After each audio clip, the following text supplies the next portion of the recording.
Friends and colleagues, it's time to welcome Cynthia Sharpe to the stage.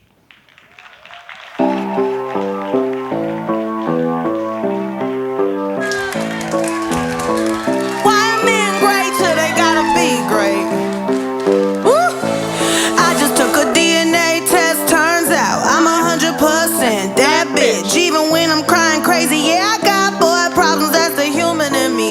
Bling, bling.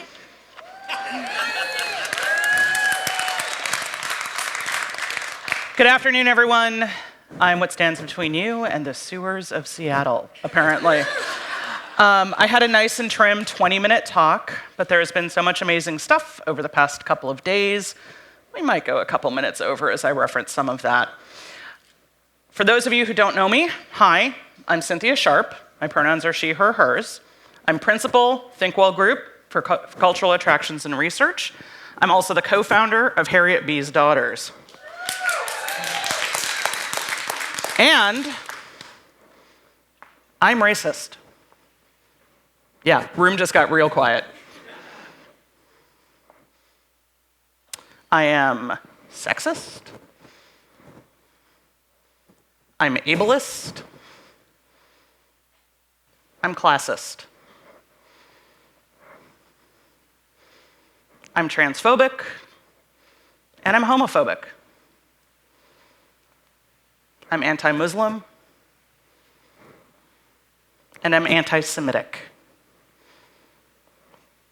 I am biased. I am all of these things not because I am some Snidely Whiplash, mustache-twirling villain of hate, but because I have been soaking in it since the moment I was born. Culture, social norms, it has told me men are better. The hero is a white guy. Brother always gets it. The drug dealer is a Latino man. The terrorist is a Muslim guy. The woman is a virgin or a whore, and her body is made for the male gaze. The queer guy is the creepy serial killer. The disabled person is someone to be pitied or is inspiration porn. So the reality is, you are too.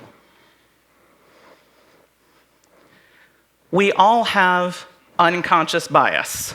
Thank you, Avenue Q, for the song that explains everyone is a little bit racist. It is absolutely imperative that if you are going to meaningfully engage in diversity, equity, access, inclusion, and justice work in your workplaces and in our work products, that you confront your own unconscious bias. Or implicit bias, you'll see both terms. This is, forgive me, really shitty work. It's hard. It is hard to admit to yourself that you are not awesome, that you do not always extend grace, that you do not think about the ways that you have been programmed to view people who are different from you. And if you'd like to think that this is just, okay, fine, maybe the movies need to center people differently. Reminder, Black Panther and Crazy Rich Asians were both just last year. If you don't think that the representations we're fed every day matter, 4-year-old black boys in preschool are disciplined at 10 times the rate as their white peers for the same infractions. By the time black girls hit 6th grade, they're suspended more than 5 times as often as their white female counterparts. In Germany, where it's not atypical to include a photo with your resume when you apply, a white woman with a white-sounding name called in for an interview 19% of the time. Same photo, Turkish Muslim name, that drops to 11%. Same woman, Turkish Muslim name, now wearing a hijab, 4%. Unconscious bias matters, and you have to do the work to root it out of yourself. At the same time, you need to pick up the basket that everyone has been filling for you the past 2 days and start doing the work externally too. The system is broken. Really broken. And you've just heard some really phenomenal data. If you need to be a cold, hard capitalist about this, and the moral and ethical reasons for doing this work don't sway you, the capitalist ones should. But for all of my white peers in the audience, we got to get our shit together. So, dear privileged folks, you're going to screw this up over and over and over and over and over again. I have screwed this up over and over and over and over again. I have been blind to my privilege. I have failed to champion peers and colleagues when they needed it. I have not understood what I have taken for granted and how that has thrown other people under the bus. I have designed exhibits which exclude. In pushing girls in STEM when I was a wee baby museum person, there was probably some trans or non-binary kid who no longer saw a place for themselves in science.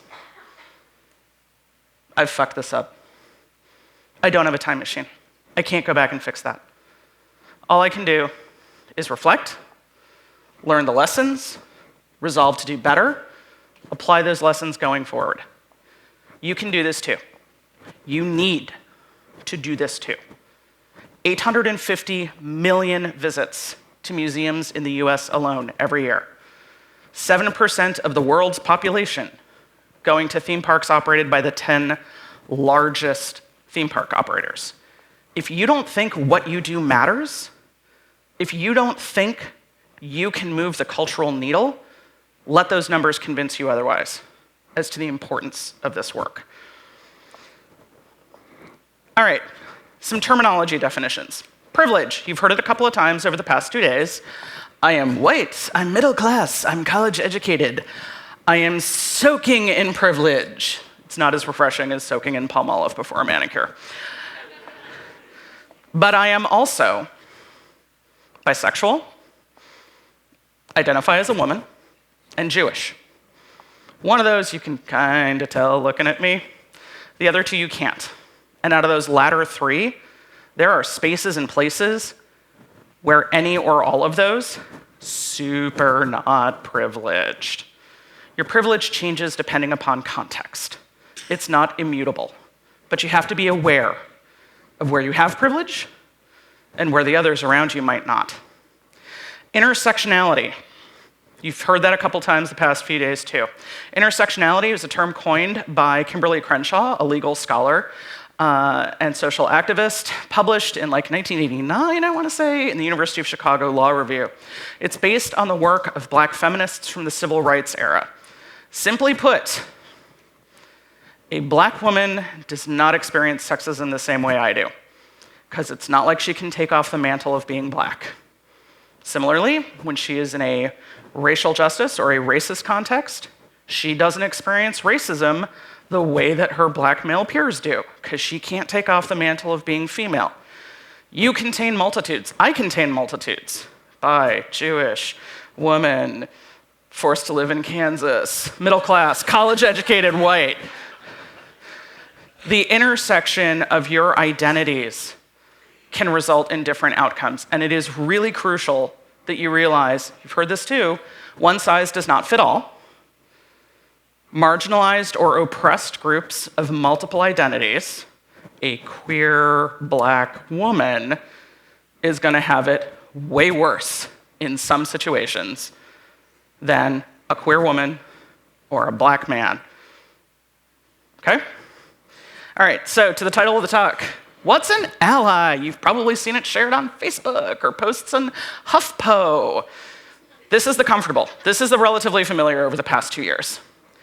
It's stuff like going to marches or speaking up in meetings and redirecting or writing postcards. It's when you identify with another person or group and try and stand alongside them. It is intensely personal. It is almost one-to-one, you and a person or you and the group that that person belongs to. But it's really important that we shift from this sort of personal one-to-one and to being an accomplice. What's an accomplice? Well, the hint comes from the Latin root, hi, former academic. So sorry. Com means with or together. So an accomplice, instead of identifying with that individual or that group and trying to help them in the moment, works alongside them to dismantle the structures that deprivilege that person or group. It is about taking apart the structures that maintain iniquity and injustice. And the reality is, if you are taking apart a system that benefits you, you stand to lose in this equation. An ally is for the here and now. If you're an accomplice, you're playing a real long game. I don't expect you to read all this. The entire thing will be posted on the Thinkwell and the HBD website within a week. You don't need to be either or. You can be both. You will have opportunities to be both. There will be things that you can do that have elements of both simultaneously. Sometimes asking a question about a policy in your workplace, which comes out of you trying to be an ally, leads to a policy change, and that's being an accomplice. It's awesome when it happens. It can happen. All right, so I want to send you out the door with a list of stuff that you can do, because this is about a call to action. So let's consider 3 buckets: how we recruit and hire, how we treat people, and how we work and what we make. So, how we recruit and hire, allyship. We're going to look at each of these through 3 lenses: C-suite executive, middle management, entry level. Believe it or not, there are things that you can do as an entry-level person in each of these. Let's say that you've got a really important position open at your company. Instead of doing the stereotypical sit around the table, well, who do we know who's available? Hire a search firm with a commitment to D&I. Simple allyship step. Middle management, make sure that interview panel isn't the row of 5 people who all went to the same college and look like one another. Pretty simple. Entry level, man, share that job posting. Share it far and wide. Each of these, though, hinge on the action of a person. And if that person leaves the company or leaves the institution, that may die with them. So, how do we make it accomplicehood instead? If you're C-suite, you need to be setting diversity targets and discussing them publicly, holding yourself and your company accountable. You need to institute a Rooney Rule. Thank you, Lacey. And increase the requirements for diversity out of your hiring pool. If you're middle management, in a perfect world, everybody at a company or institution would have unconscious bias training. But if you can't afford to do that, everybody who serves on portfolio review or interview panels, they need to have unconscious bias training. Entry level or junior, instead of it hinging on you posting stuff, if you went to college or university, connect the career office at your alma mater with the HR postings at your company. Get the 2 systems talking to one another, so it no longer hinges upon you having the time and bandwidth to do the work. How we treat people, allyship. If you're an executive, you should be modeling. You should be modeling language. You should be modeling inclusive language every day across every communication stream. When you're in meetings, when you're writing an email, when you're proofreading PR releases or what have you. You should be consistently modeling it. Also, don't speak on manels. Ask who's on the panel with you. Middle management. Make sure somebody isn't the only on a team. And for the love of God, never, if there is somebody who's the only on a team, never ask them to speak for everyone of their group.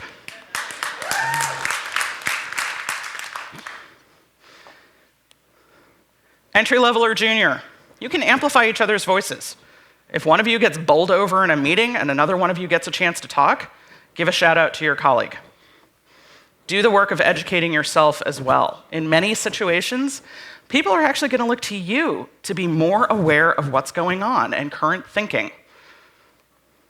All right, the biggie, how we treat people. Making it accomplicehood instead. If you haven't done a salary equity review in your company, you need to. And you need to do it every couple of years. to make sure that you're keeping pace. If you have not had a strategic project to review the entirety of your employee handbook, you need to dedicate time and resources to that. Inequity lurks in your policies. You need to establish, fund, and empower a cross-departmental D&I task force.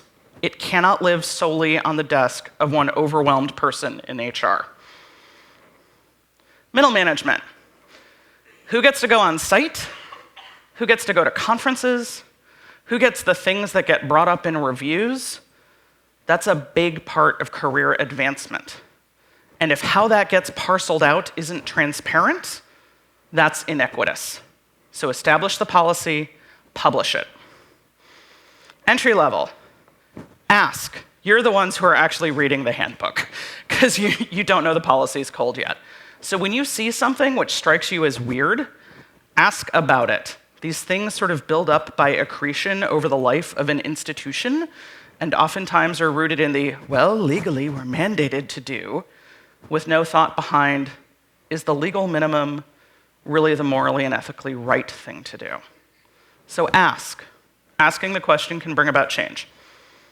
So how we work and what we make. Allyship. If you're an exec and you're emailing on vacation, I will fly to where you are and smack your iPhone out of your hand.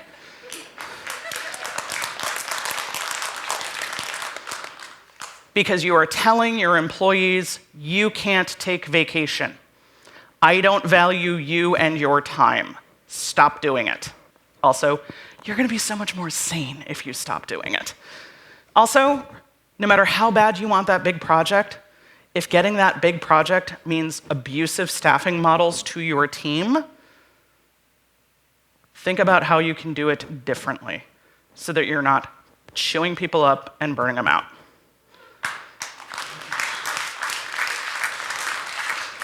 Middle management. You are the people who have all that stuff passing across your desk. Review that material through the diversity lens. If everybody in the drawing is white, heterosexual couple with the boy who's playing with the science stuff and the girl who's at the crafts table, you've done it wrong. You've done it so wrong. If you look at the narrative and everybody is fit and young and able-bodied, you've done it wrong. So review that material through the lens. Entry level. You're churning out the work. So think through how you can be more inclusive in your representations, in arts, in plan, in illustration, in narrative. Read up on inclusive design. And by the way, ask up front about schedule and hours, because sometimes that raises the flag of, oh, this is a really crazy plan. So how do we translate that into accomplicehood? Because each of those examples depends on somebody thinking to do those things. How do we make it systemic? C-suite. How many times do you see the exact same project leadership pitching to you? Spoiler, they're not the people who actually did all that work. Ask who worked on the project. Let them be in the room if you can during an internal pitch, because that way you see their faces, they see you, they get experience. Promote as professional development as mandatory inclusion and diversity training. Don't reward bad actors. Nobody on your staff is such an amazing genius, is so crucial to your survival, that if they're toxic and abusive and racist or sexist or homophobic or any of the other bad things, none of them are so valuable that you have to keep them around.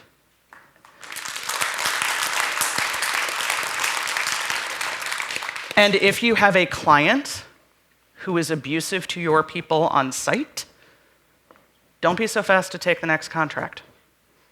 Go over their head.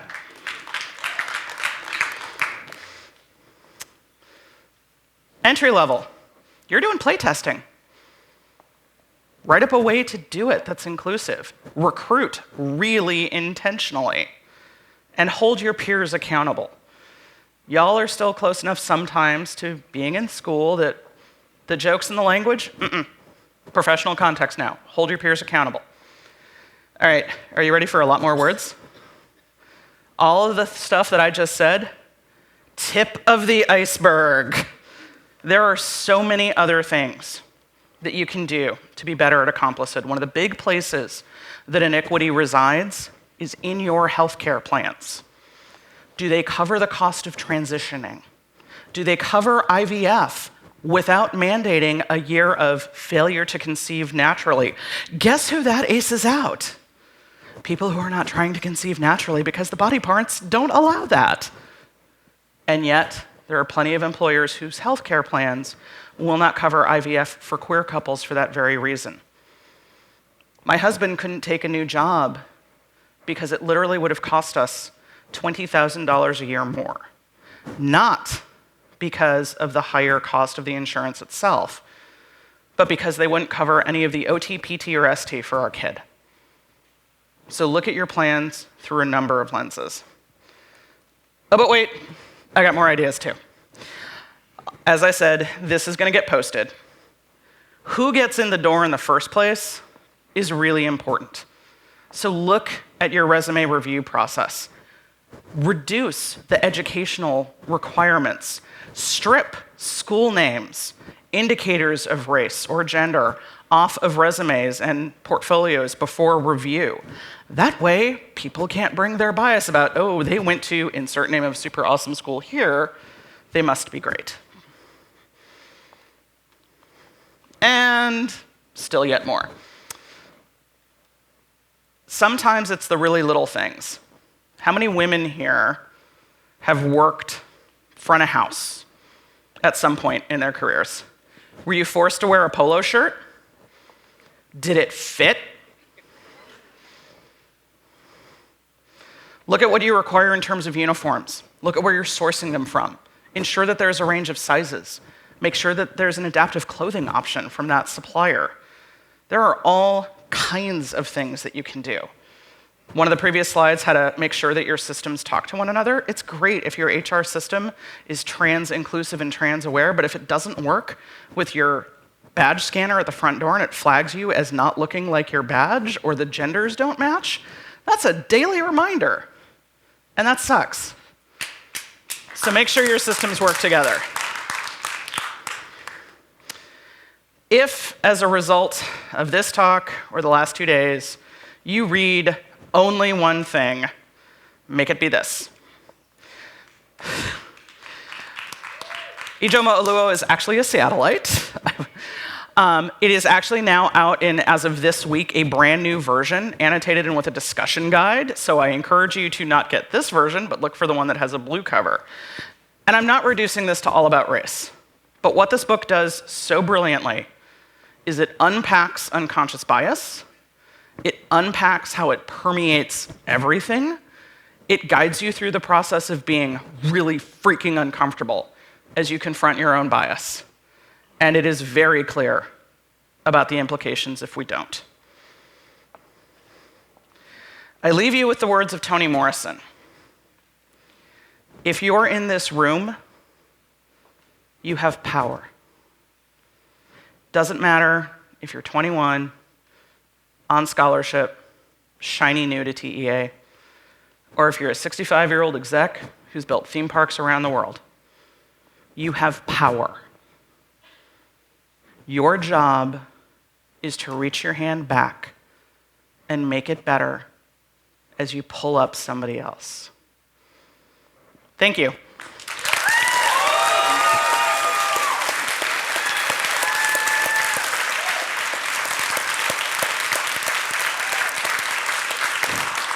We doing Q&A? All right. Yes, yes. And now the Oprah moment. Yes. Wait, which one's Oprah? Am I Oprah? I think, yeah, I do. Okay, sure. Don't cry. And you get a car, and you get a, no. So I was jotting down notes backstage. There's so much good stuff there. So just a couple of questions. One more on the mechanics on it, and another one just a key takeaway. So you mentioned Accomplice. the Accomplice step for a C-suite, creating cross-department, cross-level D&I, task force within or with an executive champion. So for me, that sounds like it should live in HR, but what I heard from you is it can't. There are some situations where it can live in HR, but it cannot live solely in HR. Let's face it, HR has a lot of laws to deal with. Disclaimer, otherwise Thinkwell Legal will yell at me. I am not a lawyer. I'm not licensed to practice law. I am not an HR professional. There we go. HR has a lot of other stuff to deal with. They have all of the mechanics of HR and healthcare and dental and vision and benefits and dealing with the legalities and things like that. D&I ultimately is deeply about culture. It's about the culture you create, the culture that you foster, and how that translates out into the world. And that can't live only in HR, because HR isn't the entirety of your company. If it is, I'm terribly sorry. So it's got to be cross-departmental, because you've got to have varying perspectives on the work. And those people can then be champions within their own departments. We see in larger companies, obviously, that sort of VP or director of D&I. Many companies are too small to do that, in which case, yeah, it might be somebody in HR who's dealing with that and who's championing it. But if you can, having it live alongside HR is really helpful, because the other thing is, how many HR professionals do we have in the room? Okay, yeah, you are not the most loved people at your company. And I'm sorry. And there's a lot of fear of HR, and so you don't want D&I attached to that fear. Well, that's good. So I just wanted to end with this, because I saw many in the audience were just scribbling down notes and making notes. It'll be posted, I promise. It'll be posted. But there's just a lot of great content and a lot of great motivation. Here we are, Friday evening. Everyone's going to get in their cars and get on a plane. What happens Monday morning when reality hits all of us in the face? What are some of the resources that, when reality actually hits us, okay, what can I actually grasp onto outside of your postings? Your email and phone number will be on the website as well. They can reach out to you direct. Sure. I can do that. What other resources what are the tangible resources out there that someone can next week, next month look to? Okay, so true story. A couple weeks ago, Ian messaged me and was like, hey, so I hate to put something else on your plate, but could you maybe pull together a resource list? And I was like, you mean like the Google document that I already have open? It's distilled to a one-page, two-side document with some generalist resources. There is a larger 7-page document, which in turn includes, among other things, a link to a 43-page long document that museum people maintain, because us museum people are like hardcore academics and we love us some data and some research. So that will be available as well. I would strongly recommend, though, you go out and you get, so you want to talk about race immediately. If you are looking for a resource to really start digging in immediately, projectinclude.org, which is Ellen Powell's group, former venture capitalist who sued her company for sexual harassment, her former employer, also former CEO of Reddit. Project Include has lots of immediately actionable stuff that you can put into play if you want to establish a D&I process in your organization. Phenomenal. I mean, again, just a great way, I think, to end our 2 days here at SATE. And sincere thank you for your talk and all this information here, Cynthia. Really, Thanks so much. Yeah, thank you.